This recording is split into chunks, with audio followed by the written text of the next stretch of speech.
alam mo ba, yung mga imagination ko, mga tooth fairy, na, Oh.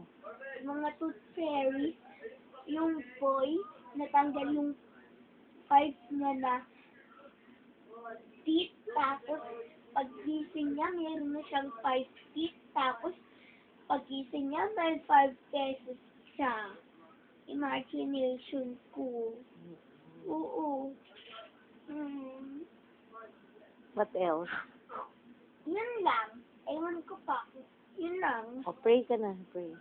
Father, Son, Holy Spirit, Amen. Now I lay me down to sleep. I pray the Lord my soul to keep, and should I die before I wake, I pray the Lord my soul to take. Amen.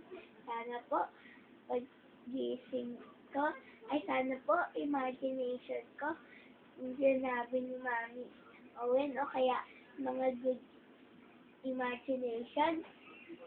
Father, Son, Holy Spirit, Amen. Good night, Mami. Ano kaya ang ginagawa ni Mami Owen?